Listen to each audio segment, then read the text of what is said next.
Good morning, and I hope you all are excited for another day full of learning, discussions, and of course, networking.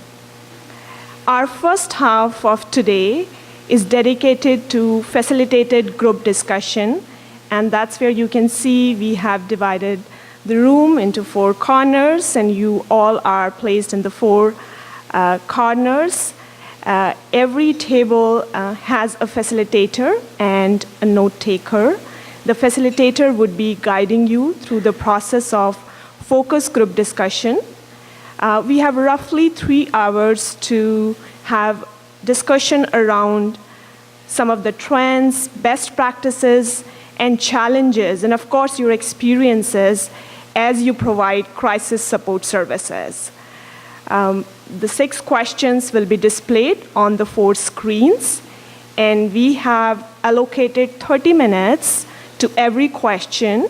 The facilitator would explain you the question. If you're not clear, they would provide more clarity, and our wonderful note takers would be taking notes, would try to capture all the discussions happening at the table. The facilitators would also be guiding you about some of the group rules so that we are able to make the best out of our discussions today. I would really like to take this opportunity to thank our facilitators, Anita from Catholic Cross Services, Ricardo from Malton Neighborhood Services, Jagdeep from Peel Multicultural Council, Amrita from Regional Diversity Roundtable, and our note takers. They have a huge responsibility this morning to capture all the wonderful feedback and input so that we are able to compile a report and make recommendations to IRCC. Our scribes for the discussion are Naveed, Suman, Ilmana from United Way of Peel, and Kiran Preet Gill. Thank you so much. Once we start the discussion, we'll be putting a timer for 10 minutes reminder and 5 minutes reminder for every question so that we are able to conclude our discussion within 30 minutes. The questions are displayed on the 4 screens and are included in your agenda as well. That's all, so let's get started. Thank you.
May I please have your attention? We are starting our next very interesting, very important session in now actually, and it is my pleasure to introduce our next speaker, Ziva Gurani. She is LGBTQ Special Projects Coordinator with Peel HIV/AIDS Network. Ziva is a Syrian queer feminist. Ziva Gurani is Kurdish Syrian queer feminist. Have I said right? Good. Ziva started her journey as a humanitarian worker soon after the Syrian revolution in 2011 as a response to the humanitarian crisis. However, her Kurdish queer identity, refugee status, and feminist beliefs opened her eyes to the value of social activism in the Middle East. She hopes while she is in Canada that she will use her voice for the betterment of humanity through community interventions. Ziva is an international public speaker nominated for Everyday Political Citizenship Award in Canada. She is artist painter with published artwork in North America. Ladies and gentlemen, please join me in welcoming Ziva Gurani.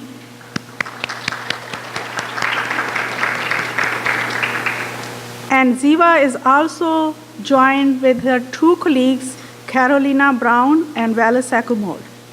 And Ziva will bring them in when time comes during her presentation, right? And while Ziva is bringing her stuff on the stage, it's my friendly reminder to you, your feedback is very important to us. In the back of your binder, you will see day 1 evaluation form and day 2 evaluation form. Please take a couple minutes to give us your thoughts, your feedback. So if we have done good job, we want to know that too. But if there is a need for improvement, and which there is always room for improvement, please let us know. So next time, if we had the opportunity to put together something similar to this, we will take everything into consideration. So please take time to complete your evaluation, and you can leave at your desks and we will collect it after the conference. Thank you. So Ziva, it's all yours. Okay, sorry. I want to start by apologizing for my voice. I'm having difficulties speaking today. So if I take longer time, I apologize again for that. I think I'm going to be speaking now about my part, and I'll invite Carolina on the stage to speak about her experience as well. So basically for me, if I'm going to start the story, I got to always start with my own story, just to make sense about where everything is coming from. And just going to make this. Okay, thank you. That's working. So yeah, basically, if I want to go back with my story, I go back when I was 4 years old, a cute little boy, got in my mom's dress, and then I figured out I'm a girl. And I had the happiest 3 minutes being in that dress and knowing myself as a girl. And these were the only 3 minutes that I got to be happy. Right after that, the consequences of that started to raise in my life. And soon after, I got to know what does it mean to be a Kurdish citizen in Syria. Those two labels of marginalization as a Kurdish and as a trans queer taught me a lot about my identity in the worst ways ever. I had to fight back, and I had to live my life hoping that one day I'll be out of that space, hoping that one day I'll get to be me. And I had to go through every sneaky way to be me. And I had to keep my mouth shut and silenced. And I had to buy my parents' silence for me to continue my education. And I had to laugh about people's joking about me and around me. Sorry again. So I gotta say again. I gotta do it my own way, and I had to survive. And with years starting to grow, only words I used to hear it was that I was not worthy, and I was not good enough, and I'm not enough, and my living in itself is not important. I should die. These were the exact words of my older brother. Soon after the Syrian Revolution for me, I not only watched my country coming to its own destruction by the atrocities of a fascist government, but also being part of it. And soon enough after that, I realized that me being as a Syrian, as a Kurdish, marginalized, and as a trans, those are two factors were defining if I'm going to make that day or not, if I'm going to live or not. And despite of all the odds, I made it, and I lived, and I decided to join the humanitarian work in year 2013. But the more I was out, the more I was more presented to people, and the more I was working, my life was more in danger, until in 2014 I had to leave. And with that, I took another detour in my life, and I get to realize and know what does it mean to be a refugee when I was living in Turkey for 2 years. With no respect, with no labels, with no records, that even if I die, no one would pick up my own dead body except for my other Syrian refugee friends. It is literally like that, with no dramatic components on them. Being a refugee in Turkey was the most dehumanizing experience I had to go through. And being an out trans queer feminist person, and as a Kurdish person, was also again teaching me those factors, like, those could kill you, those could not make you live. Until eventually they were actually factors for me not to live. And in 2016, I took another road, and I came here to Canada. And during that settlement process, and during all the waiting for the phone calls, and all the, knowing if I'm gonna be getting accepted or not, I heard the promise over and over again by the people who were working on my settlement case that once you get here, your life is going to get better. Once you get here, you will be loved, and Canada will love you, will accept you, and Canada is the best place for you. I came here alone.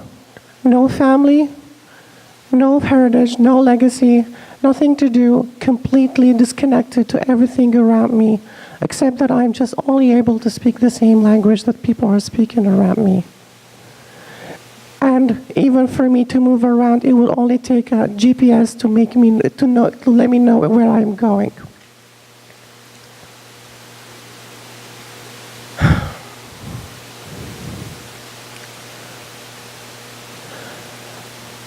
From the very first day, I knew my life is not easy, and the battle is not over.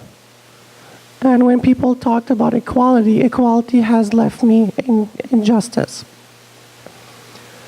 And I had to fight the system again, which I realized from the very first week that it has a lot of gaps, and it's not prepared for a person coming with a lot of baggage, with a lot of emotional trauma, with a lot of history, with a lot of things to talk about that they cannot be related, no one can relate to, and you have to find your own way, and you have to fight in your own way. I had to wake up in the morning, have a very strict conversation with my doctor, and then go look for an apartment, then go look for a job and apply for it and get rejected. Then go on a date, on a very bad date by a very North American guy who would treat me like shit. Then I would go home and watch the news and watch what is going on in my country and all the death is happening, and dream about my family that only is a memory right now, and go to bed and repeat it over and over and over again. And I had to do it. And I knew that I'm strong, and I knew that I can do it. And the only way that I knew it is actually the barriers and the obstacles were putting in front of my way, that they were all testimonies for my strength. But I asked myself, now as a coordinator working in my organization, was that needed? Was that necessary? Did I have to go through that? Even though I'm not a person that in favors that always providing everything, little thing, and not the person. I'm work for their own life. I'm a person who believes that teaching and fishing instead of giving me a fish. But that was not it. It was a system that actually deliberately and intentionally works toward my marginalization and not helping me go ahead, not helping me improve my life. After a year and a half, my life is better a little bit. Still, I have a lot of things to do. But I know that there is a long way ahead of me to not only work for myself, but advocate for people who are coming from experiences like me. And I guess what I want to leave this conversation with you all, that if you believe in a God, if you're a faith person, know that your God and your Lord watches you when you're delivering a service. But if you're a secular or an atheist, believe that a community only works and only improves when everyone belongs and when everyone loves everyone.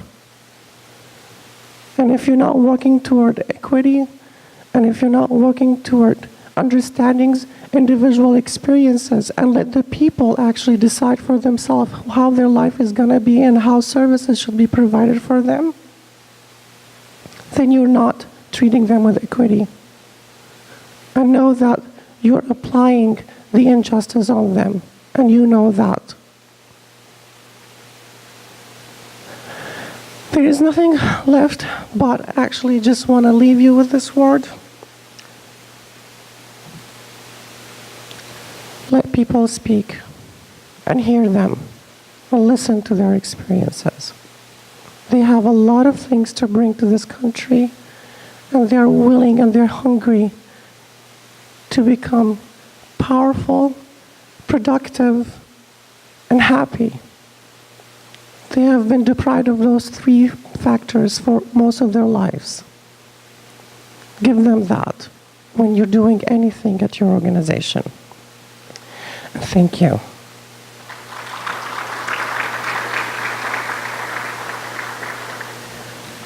I would like to introduce my gorgeous friend, Carolina. I met her, I guess, last year. It was her birthday, actually. Yeah, less than last year. I got to meet her on her birthday, and she was all fabulous and gorgeous. Oh. So Carolina Brown is a brown, queer, Latinx woman of a non-binary transgender experiences, lead singer and a songwriter of the experimental post-rock band I Am Brown, which is called I Am Brown and the Transcendence. Writer, spoken word artist, storyteller, fierce advocate for the trans two-spirit and non-binary BIPOC visibility and inclusion. Carolina's stories are raw, at times uncomfortable, but nevertheless always human, always beautiful. Please salute Carolina with me.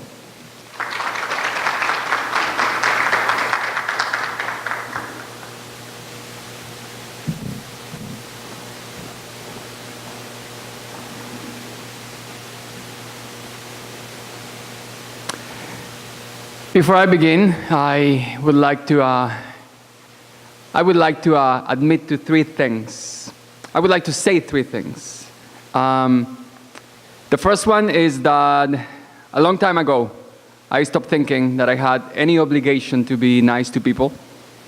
I admitted to myself that I have the obligation to be civil to people, and that if people listen to me, then I will listen to them. So I will ask you now to please listen to me. The second thing that I would like to ask of you is for someone to get me a chair, because I'm not planning to be here for the next 5 or 10 minutes that I need to talk and standing here. So can someone please get me a chair? I would like to sit down. Thank you for listening. The third thing that I would like to say is that I am a little bit high right now, And I think this is a fact that is very important for all of you to know. It is important because many times the services that we offer to people are to people who have to deal with substance abuse. And many times the services that they need get denied to them just because they happen to be high, just so they can be moving around the world that is usually not very friendly to them. So if someone has a substance abuse problem, we should still be listening to them. We should still be taking seriously the things that they are saying. And that is the reason why I am a little bit high right now, because I have to speak to all of you. There is only one of me. I don't know what kind of people you are. I've never met you. I don't know if you're going to be treating me nicely. I don't know if I'm going to, get, at the entrance and people are going to call me he, even though I'm supposed to be one of the panelists. I don't know about, the fact that, your management and your employees might be lacking that communication. That is not a problem for me. That is your problem. I am here to provide a service, and when I am requesting a service from you, I expect that despite all of the things that I represent, despite all of the things that you might think about me, you're still obligated to listen to me. And I'll keep getting high. How about that? Can I please get a yes? Thank you. My name is Carolina Brown. That is the name that I chose for myself. My given name is a different name that my mother and my father decided to use for me when I was born. It's a name that I still keep in most of my legal documents. Though I have had the opportunity to change my name, it's a hassle that I'm not going to get myself through. First of all, because I was not born in this country. And I'm not going to go back to my country of birth just to change my name, just so I can go to a shelter here and I can prove that I am a woman and that I need to receive a service. Even if my name, even if my ID has an M there, I can assure you that that M is for many other things, but none of those are men. And just to be nice to you, I'm not going to list all of those things, but just think about all of the words that start with M that you could use to describe a person. I'm all of those things except men. I have a very loud voice too. Sorry about that. So please let me know if I'm being too close to the microphone. The second thing about my name that is important to know is that when I receive a service from social workers, I expect them to always, confirm what is the name that I like to be addressed as. Doesn't matter, if in the form we have to put my, legal name. What matters is that the name that people tell you to call them is the name that we're going to call them. It's not like, you look more like a Robert. Nah, I'm going to call you Robert. That's not how it goes. You have to listen to people all the time. I have had to, since I've been living in this country for about 17 years now. And I have had to many times rely on social services as a person of color, as a trans woman, and also as a person with, I don't like to say mental challenges anymore. I like to say a neurodivergent person. My brain works in a different way. It doesn't work the same way that it works for most people that I know. It doesn't mean that I'm smarter or less smart than anyone. It means that sometimes I have to do things the ways that I do them. And that also means that many times I end up getting on the street because of doing the things that I do. I am a musician, and because of my music, I get hired, to do things, to perform, to sing, to storytell. But many times, when I have a stage, I use it to say the things that are important to me and to people like me. The things that I think that nobody else is saying and somebody should say them. The things that I know many times that are going to get me in trouble and are going to make people who hire me not want to work with me anymore. Because I'm telling the truth. Because I'm that crazy woman. Because I'm aware that the fact that I have my neurodivergency makes me differently, gives me also the permission to speak out. Because people are just like she's crazy anyway. Okay, here's a crazy woman telling you that there are many things that we have to change about the way that we treat people with mental health issues. We have to, like create spaces that are more welcoming to people who behave in, different ways. People, who like sometimes cannot take care of themselves. We have to offer them that help. I think that because of the big mouth that I have, many times it has been the reason I have ended up on the street. When I got here on 2001, I was living in Vancouver for a while on the east side, the good side. And it was very hard for me to receive the services that I needed at the time. First of all, because I didn't speak the language well, And I mean, second of all, Vancouver is it's like such a white city, where, you're seen as, less than. Eventually, that fact became so true to me that I decided to move to this city where there was a larger Black, Indigenous, and Brown, and Asian, and South Asian, and many other peoples, all of the peoples that we are, communities. And nonetheless, it was still hard for me to receive the services that I needed. Because, well, on top of being, a brown person, I'm also, a queer person and a trans person. And many times that means that even within my communities, I don't get the help that I need because they don't want to have to deal with people like me. At least, that was the case for me 17 years ago. Now, you would think that now, almost 17 years later, things are different. But let me tell you, 2 years ago, I had to go through that again. It is important for you to remember that I'm almost 40 years old now. I should not be going through that kind of shit anymore. And now you would think well, I mean, haven't you had a chance, to do something for yourself? I can assure you, I've been doing a lot for myself. But that is where you come in. Because it's that other stuff that I have not been able to figure out on my own that I need your help with. When I need to see a therapist, when I need to see a counselor, when I need to see someone who's going to help me find housing again. That's what you are doing for people like me. I imagine that your job is not easy at all. Having to deal with thousands of people a year like me, it's probably going to wear out on your mental health too.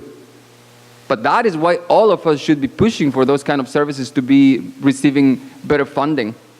Because you also need that mental health help. You need it as much as we do. It's a collective effort. You should be, talking to a therapist from time to time. All of that stuff that you have to be receiving from us, it's also affecting you. Now, a couple of years ago, I ended up on the street again in downtown Toronto, where I currently live. And I went to all the places, all of the places that you can go to. And most places, still, at least 2 years ago, had, a very bad understanding of, using pronouns with people.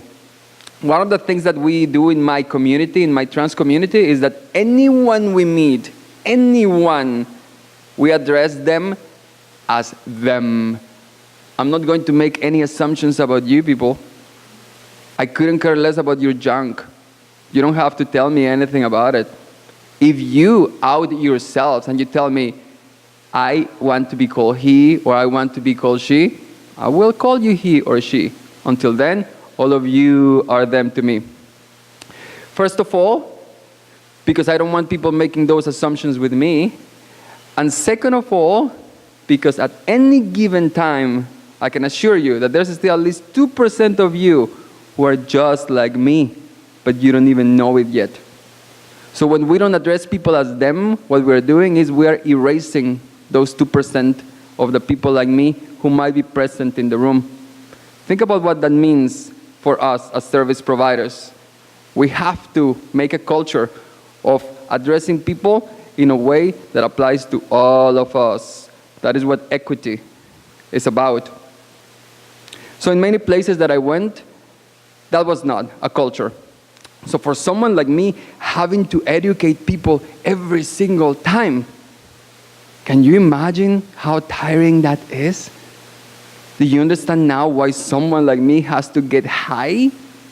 So I don't have to, explode every single time that is another occurrence of the same thing that has been happening for so long. So that culture might seem like a difficult, step to take, but it's not as difficult. We use it all the time.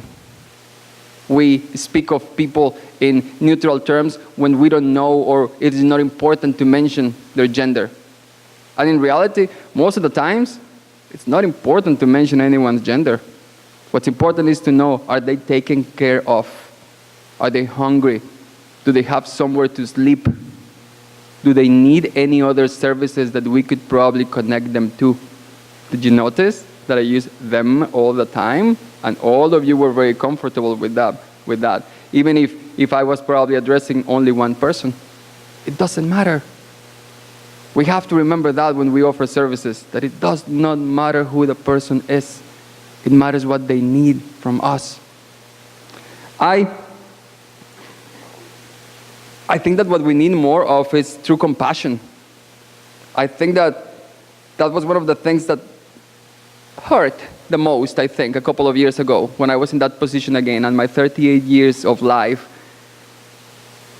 that I would go to community centers run by queer people like me, and who were supposed to be offering for people like me, where the answer was always like, you're past the age, or you're below the age. I'm like in that magic place between 20 and 45 where people don't give a shit about what happens about me, because all of the programs are for 29 and under or 45 plus. And me here in the middle, what am I gonna do? Wait for another 5 years on the street until someone helps me out? I cannot afford that. And on top of that, when someone is on the street, we are like, what a bum, get a job. I am fortunate that I have a job now. I am fortunate that now I can pay for a place where I can sleep. I can buy my medicine, including weed, it's a medicine. I can buy my hormones. I can pay for my food. But I can assure you, I'm only one voice in my community. There's many others who are still struggling with that. We're only, a paycheck away from being thrown out again. And he's gonna care for us. Sometimes not even us care for us. We have been pushed down so far down that sometimes we are like, you know what? I have enough with my problems, like, you help yourself out. That help, it's all of you. I'm gonna keep repeating myself until that gets embedded in your brains. You are the first front. The people who are going to make the decisions about what's gonna happen with us. Many of us, like I said about me, already have a job, and I care a little bit less, about what social service workers, do or not. I care because I have some of my friends who are still in that position. But for me, I'm already at a place where people pay me to talk to them. You know what I mean? And I think that is something that should be very important whenever we are putting these kind of panels together. Invite more people like me. Doesn't have to be me all the time, especially if I have to come all the way here, because, it took me like 2 hours and 3 buses to get here from Toronto. But I think it's important that we always give space for trans and gender diverse people. That we always have space for them to speak their own stories. We can read all of the statistics. We can ask all the academics. Ask people like me who've actually been on the street. You know where you can find them? Go to the shelters. Sometimes I still hang out at the shelters just because I have friends there that I left before. And I go say hello. And I bring them some chocolate bars. And we have fun. And we talk about, how we're moving forward. It's that kind of compassion that's needed more, Because I think that many times, people like us are seen as numbers. Everything that people care about is that we get inside, that community center and that we sign that list. Because as many numbers is as much funding as you get. You think we don't know? We talk about this shit all the time. We talk about this shit, when they are asking us to volunteer to put a trans group together inside, the shelter. And it's just like, are you gonna get us some funding for this? No. This is just, and we don't have money for that. You do have money. We do not have money. I'm going to stop here because when I'm high, I tend to rant, and I'm not sure if there's somebody else who needs to speak now, and I will be happy to answer all of your questions. Please, I'm happy when people talk to me. I'm happy when they are inquiring. I'm happy when they are respectful. And thank you very much for your time. It's been a pleasure to be here. Thank you.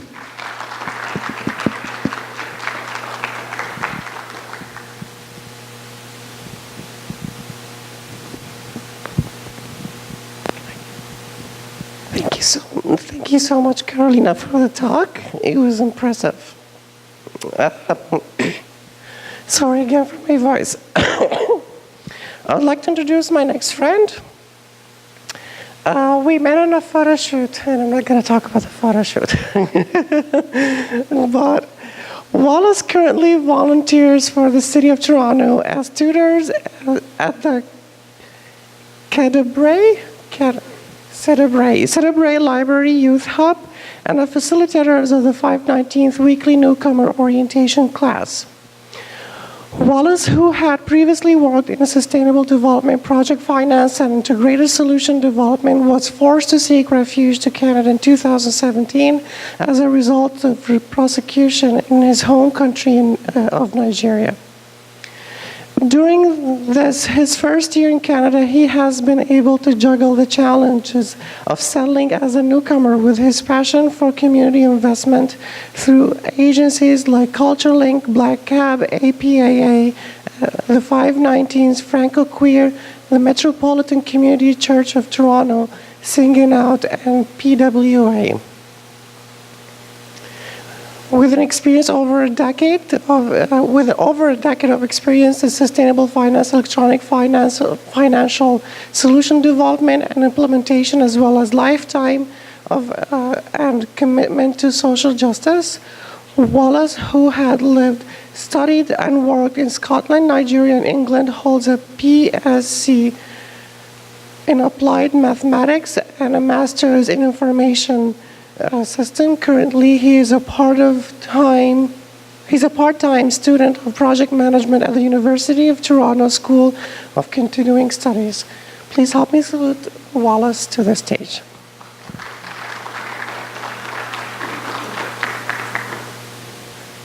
Good afternoon, everybody, and thank you so much for having me here. First, I must apologize. I obviously am so late, and I suppose it's one of the lived experiences of newcomers. We take certain things for granted every day when we live in a place, every day of our lives. And transportation is one of those big things.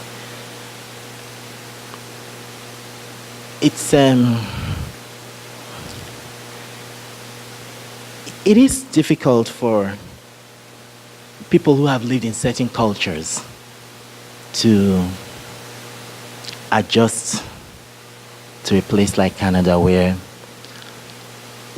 perhaps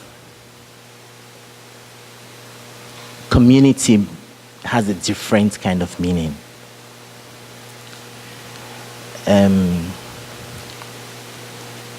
Canadians, of course, we know they are very nice people and usually very helpful people too. But approaching strangers for even some of the most basic help can be a big challenge to foreigners. Sometimes we don't know how to phrase the questions properly, and they get confused. So the language and cultural differences can actually affect some of the progress that people are able to make in their careers, their lives. And what I find also is that it is because of language and cultural differences and fear, a lot of us newcomers might even deny ourselves the opportunity to even try. And this whole thing now is coming from just this basic how to get from Toronto to Brampton. I have actually dreaded leaving Toronto ever since the time I came, because how do I get to those places? The only thing I know how to use is the TTC. And I put it on my Google map, and it just shows me, 3 stops. And I think, if I'm going to get onto the bus and I get onto another bus, I'm going to land in Brampton. But it's not like that. You have to be in the process already before you realize you have to buy a Presto card, and you have to buy a TTC card, and you have to buy a Go card, and you have to do all of that. And, for a newcomer, I might not even have reached here at all today. And assuming this was the defining moment of my life in Canada, I might have missed something. But this is not a problem of Canada, of course. This is a problem that everybody has in integrating into a new society. And I suppose the question is, what can we do to make these things better?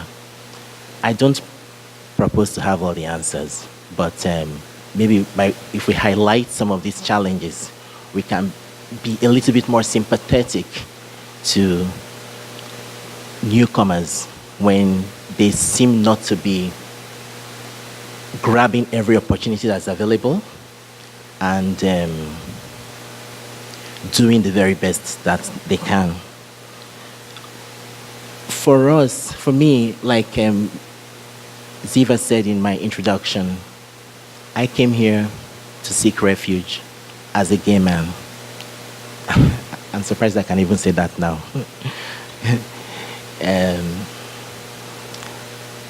So it's very different for someone who probably came here on a work permit, or, they just wanted to move to a different place for a different life.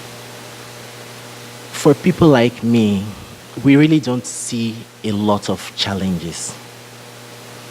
What we see most of the time is opportunity. It's not because the challenges don't exist, they are there. But we have suffered so much in so many other ways that we try to see the positive side of everything, the fact that we can walk and we can breathe. But after the initial period, we then begin to see certain things. And for me, I have been very fortunate that before I came here, I had a certain level of education and a certain level of cultural exposure that's made it possible for me to maneuver the system perhaps faster than some of my co-refugees. And I might speak about some of the challenges that I observe them have later. But I would still like to say that even personally, I still feel a sense of isolation. And this isolation is not because I'm not necessarily living with people. My greatest challenge here is the loss of community, the loss of connection. And I also feel that people don't give me the benefit of the doubt sometimes. It is very easy for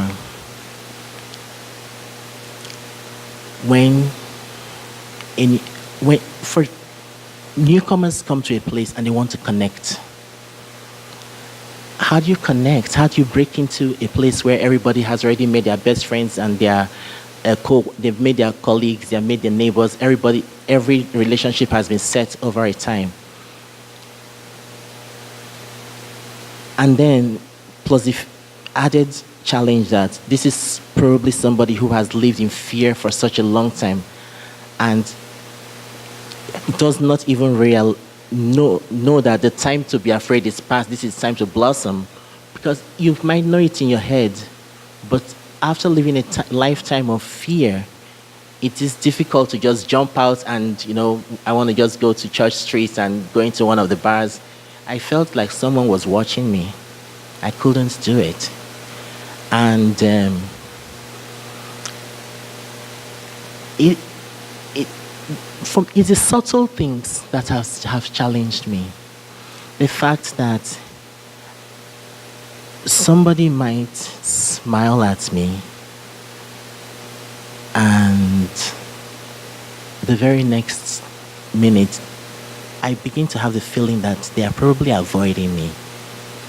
So I have resorted to announcing to some of the people I meet, like I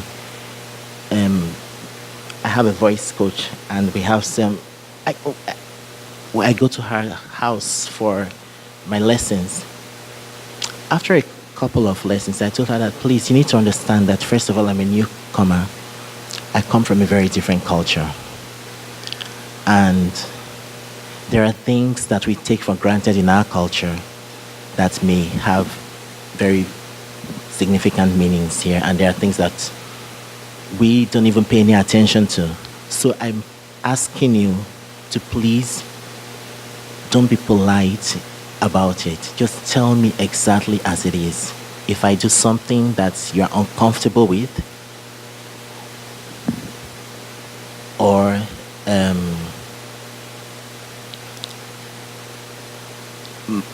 might cause me to make other people uncomfortable in another situation, but because you might be able to tolerate it, they may not, then please let me know. And the reason is simply because I might offend her, but she might feel too polite to tell me. And I will never know. So I told her that, you see, I would like you to accept me as your brother. Because we are close, we sing in the same choir. We're singing out choir. It's an LGBT choir. And my voice coach is from there too. And, let me know, because this might be the only opportunity that I have to learn that cultural, thing.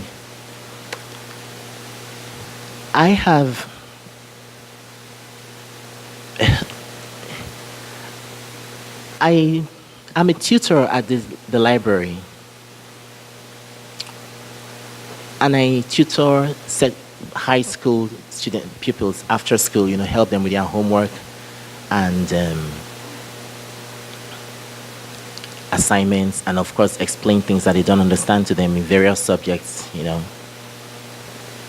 But I have also noticed that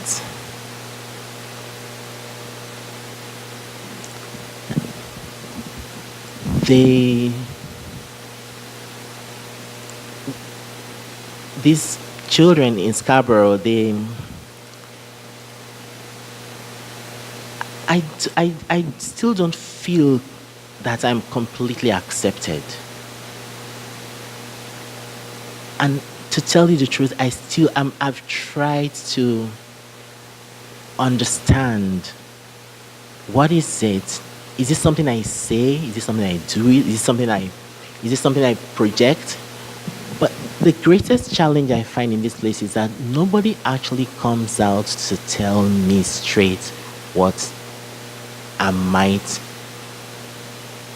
not be doing in the right way. Everybody assumes I'm supposed to know, but I cannot know. If these same people go to where I have been before, either in the UK or in Nigeria, there are very minor things that will make them feel lost. I have tried as an individual to take, the most positive view of life, because that has been my survival technique. And I will continue to do that. And I will continue to overcome every challenge that comes my way. But sometimes it's important to feel as if I am no longer fighting. I cannot be fighting every day of my life. I know that life is a battle, yes. But there are times that one wants to feel like, I'm finally at home or at peace. And I'm not judged based on the things I cannot help about myself, on who I am, or I have tried to form relationships, and all of a sudden, these same people, they don't answer my calls anymore. And I wonder, I mean, I'm not expecting everybody to remain like, there's an evolution in relationship, and some, lead for a lifetime, some don't.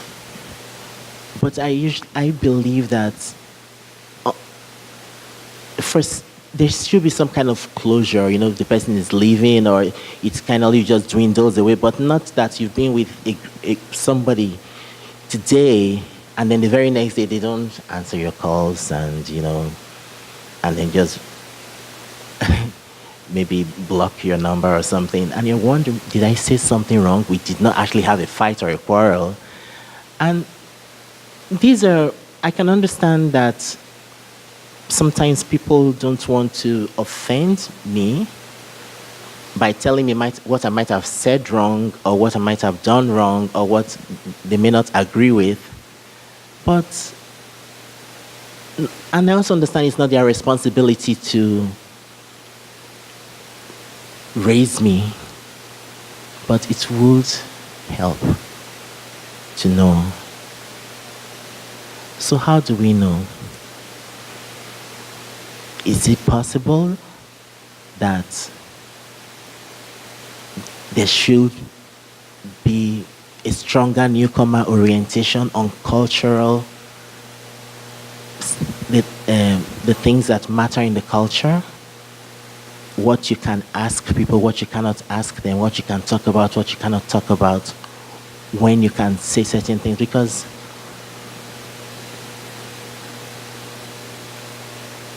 it's harder as an adult to put all of this together, because as an adult you're thinking of your survival, you're thinking of your future. If you have a family, you're thinking of the family. And you're just thinking, oh, well, I'm going to do my best. I'm going to just do what I can, But sometimes even that best is misinterpreted, because everything is interpreted with a cultural veil on it. And it's not just in Canada it happens in every country.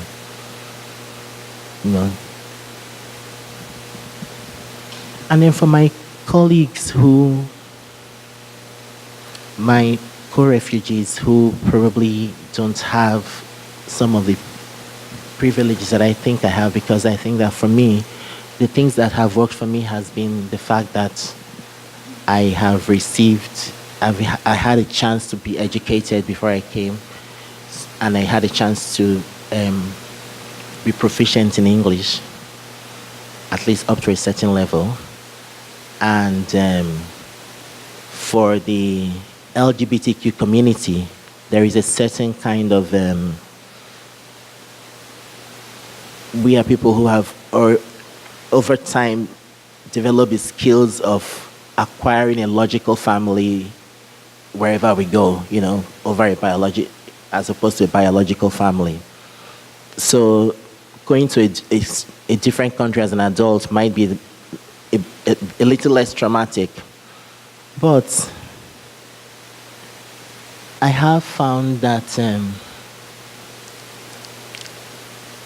even for some of the gay men who have come from countries where they were being, persecuted, to a place like Canada,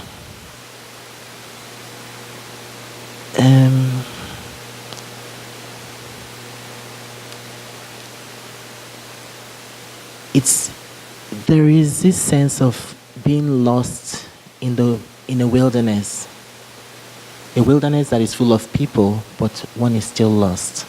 And here is what I mean.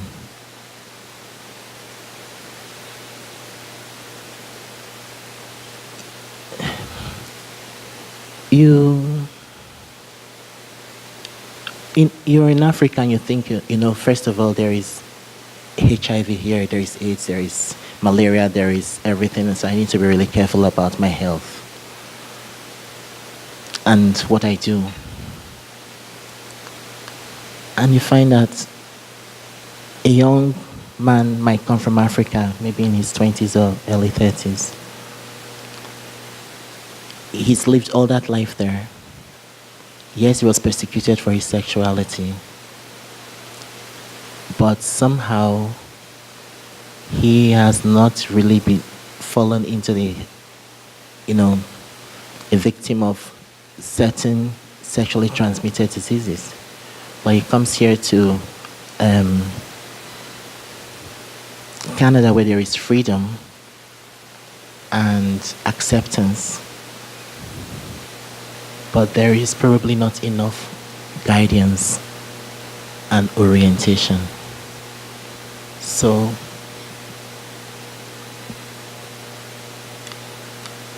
someone who came here to find a life gets here, and within a few months,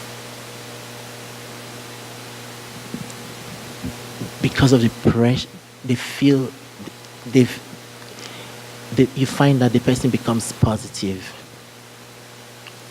And you're thinking, but the likelihood of being positive is higher in Africa, where you came from, than yes, how come within a few months?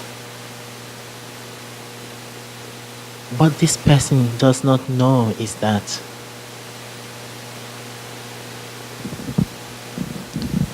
there are communities and they have their practices. However, these practices have been informed by a history and a history of experiences that one has not been exposed to and does not truly understand. So you don't know what. And then for a new person, there is a strong pressure to fit in. They are more vulnerable than they used to be. And they're not able to say no when the pressure comes for them to have sex without protection, because they're looking at it that at this moment, this person might be the only friend I have in this journey that I have come onto. But before you see, even that friend goes away, because this person is interpreting sexual intercourse based on where they've come from, where sexual intercourse meant a bond that would last a long time. So you've made a sacrifice against what you know, and 3 months later, you realize that your health status has changed, but even that person has moved on and may not even pick your calls anymore. I know these things because I'm able to speak with certain people who have been on this journey themselves, and their stories are not able to be told because they feel that when they tell their stories, they will not be understood. And after all, they are adults and they should be responsible, and they will be blamed for the difficulties that they face. I am sorry that I cannot give the solutions to the subtle challenges that I have noticed or experienced. But I feel that if we can at least talk about them, it will highlight them. And maybe by talking about them, we might hear more personal stories and voices. That would give us a chance to put them together to form perhaps a strong topic that will be worthy of the attention of people who can actually make changes. and progress. However, after all that I have said, I must say that when I look at the big picture, in all the places that I have lived, I do not believe that I have felt more at home or more accepted than here in Canada. I've lived in the UK, well, Scotland and England and Nigeria, but I have felt most accepted here, and there are opportunities. And I see the effort to get people to take up this opportunity. But what I find is that there is a gap in understanding, a cultural gap.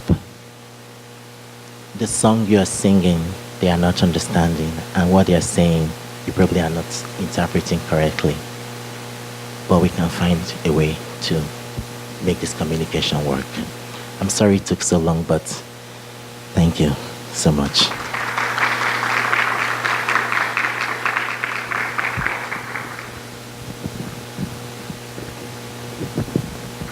As soon as I walked into the door, I came up here to give my presentation, so I did not even know if I was completely off on a tangent. And now I have to sing, so.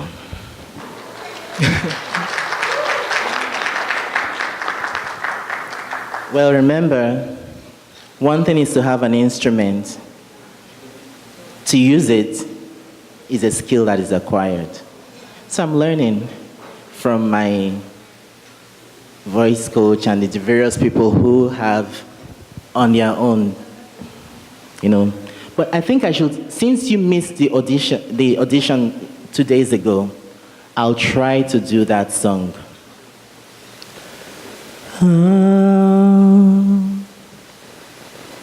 Follow the night,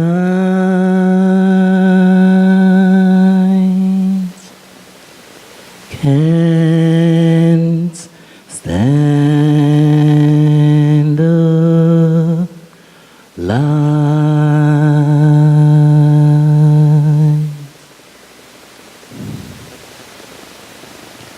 I'll follow the night,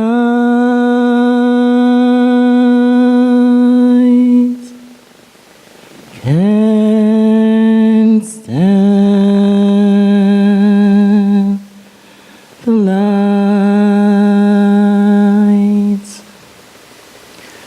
When will I begin to live again? One day I'll fly away, leave all this to yesterday. What more can your love do for me? When will life be through with me? Why live life from dream to dream and dread the day when dreaming ends? Someday I'll fly away, leave all this to yesterday. Why live life from dream to dream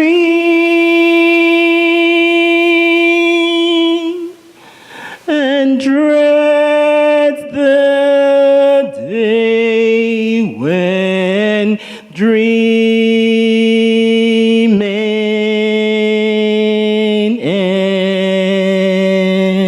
ends? Someday I'll fly away, fly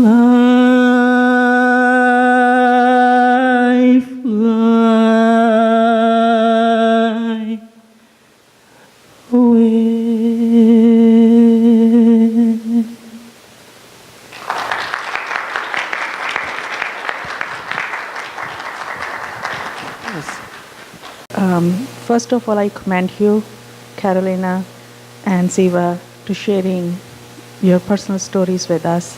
And I thank you, all of you, on behalf of all of us.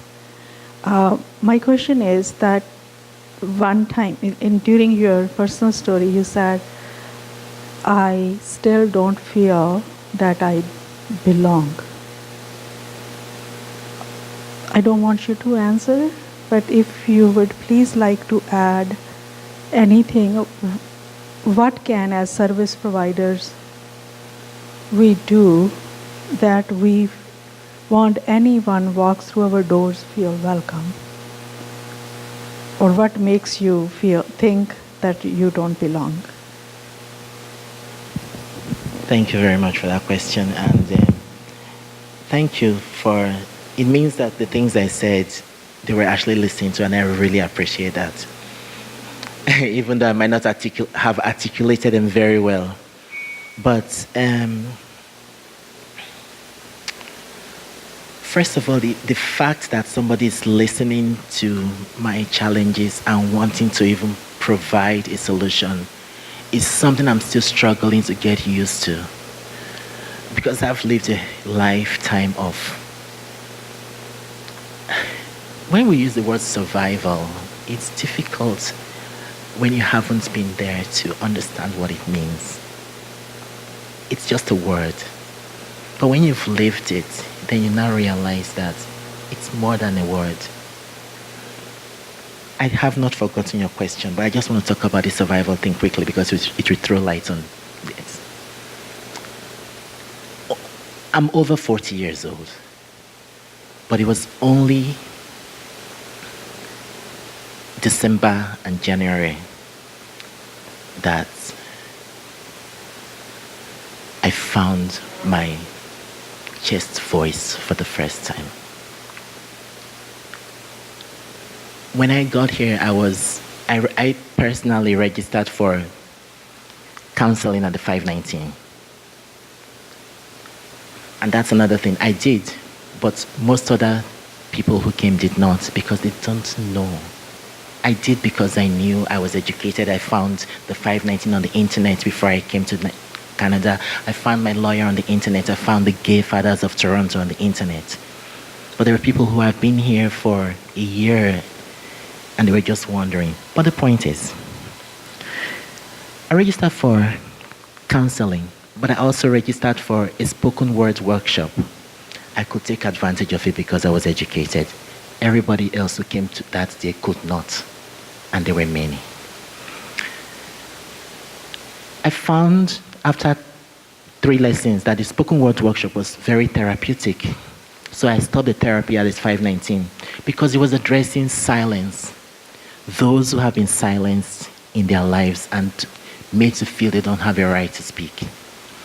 At each session, we were going back into our experiences and addressing the moments we were silenced. I never knew, I just wanted to write. I just thought it was a good thing, you know. Towards the end of this, I found my voice opened up. When I spoke with a couple of people and I thought about it, I realized that what happened was I did not feel that I had the right to exist. And if I don't have a right to exist, why should I have the right to be heard? So you see, the voice that you have heard and that I have spoken with all of my life is not my voice. My voice is stronger and louder. But I'm only now learning to get used to the voice. So imagine that. I was hiding. And so what my brain told me about hiding was to reduce the capacity of my voice.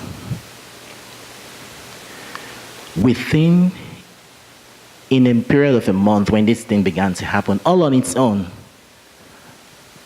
I'll wake up in the morning one day and my voice will just be like this. And I'm not even making any effort at all. And so what my voice coach told me is that I was fortunate. What was meant to destroy me helped me because my upper register became developed beyond what any man can even dream of.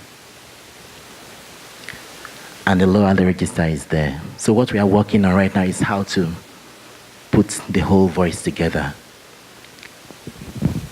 And it means that I'm able to sing from baritone to soprano, which is rare. It also very fortunate that I have overtones, which they say is rare. I don't know these things. They tell me this. The experts tell me that I have a voice that needs to be invested, and that's why I started taking the lessons. We had an audition 2 days ago, and they said they were very moved, and somebody came to me that they cried, and all I did was sing a song. So, point is, when you're surviving, you're not thinking of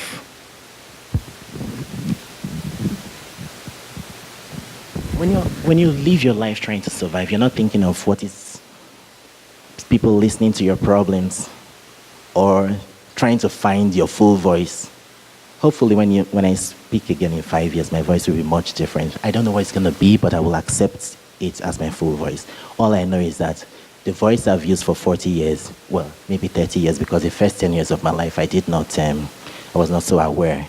It's not my voice because I was trying to hide from something I felt was threatening my life. So it's very difficult for me to tell you,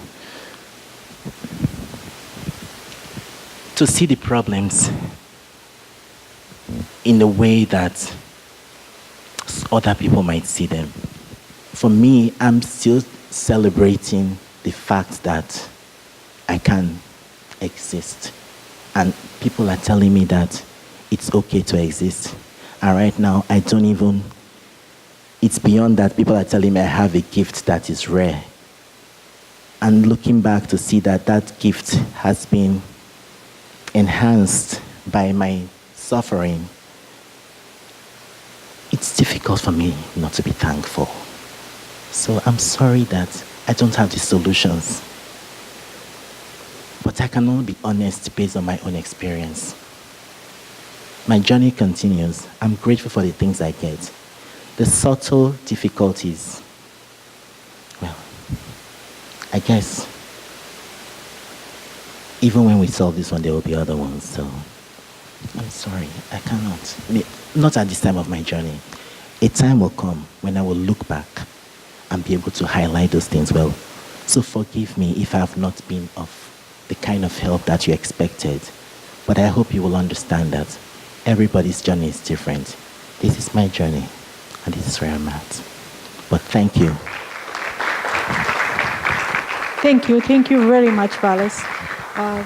Once again, I truly appreciate, and we will continue to work with all the human beings who exist. We all have the right to exist, and we also deserve the right to belong and feel heard and respected. This struggle is continue, and this struggle will continue for a number of years to come, and will continue to work towards working for our all brothers and sisters. Once again, I thank you from the bottom of my heart on behalf of all of us.